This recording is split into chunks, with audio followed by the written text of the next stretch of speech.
শ্রমজীবী মানুষের মর্যাদা প্রতিষ্ঠার ১৪০তম বছরে এশীয় রাজনীতিবিদ থেকে সুশীল সমাজ সবাই যখন শ্রমিকের অধিকার নিয়ে মুখর, এদিকে দেশের বিভিন্ন স্থানে শিশুরা জড়িয়ে আছে ঝুঁকিপূর্ণ শিশুশ্রমে।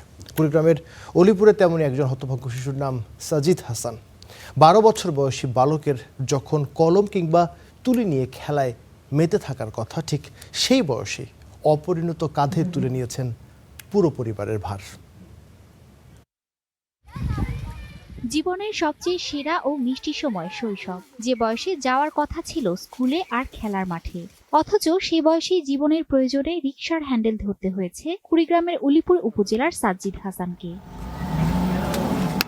সাজিদ জানান, ৪ বছর বয়সে মাকে হারানোর পর তার পিতা আক্রান্ত হন হৃদরোগে।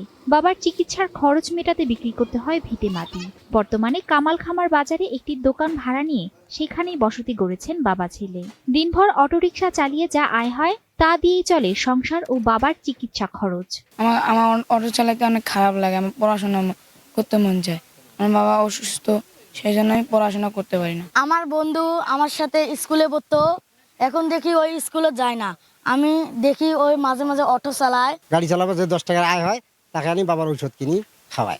নিরুপায় অসুস্থ বাবাও জানালেন তার ১২ বছর বয়সী ছেলের সংগ্রামমুখর জীবনের কথা। আমি তো চালাইতে পারি না, আমার বুকের সমস্যা।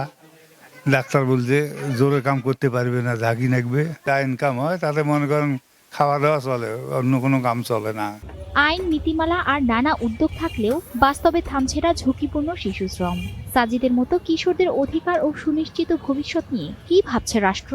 বিত্তহীন ফ্যামিলির সন্তানরা আছে যারা ফ্যামিলির দুঃখ দুর্দশার কথা খেয়াল করে জেলার বিভিন্ন ওয়েল্ডিং মেশিন, বিভিন্ন আপনার প্রাইভেট সেক্টরে কাজ করার জন্য তারা উৎসাহিত হয়ে কাজ করতেছে। যদি আর্থিকভাবে ওই ফ্যামিলিটাকে সহযোগিতা করার পরিকল্পনা করি তাহলে দেখা যাচ্ছে যে ওই শিশুগুলিও শিশু শ্রম থেকে পরিত্রাণ পাবে। এবং আন্তর্জাতিক শ্রমিক দিবসে দেশজুড়ে নানা আয়োজন, তখন সাজিদের মতো অসংখ্য শিশু এখনো লড়ছে জীবন ও জীবিকার জন্য। Desk report, star news.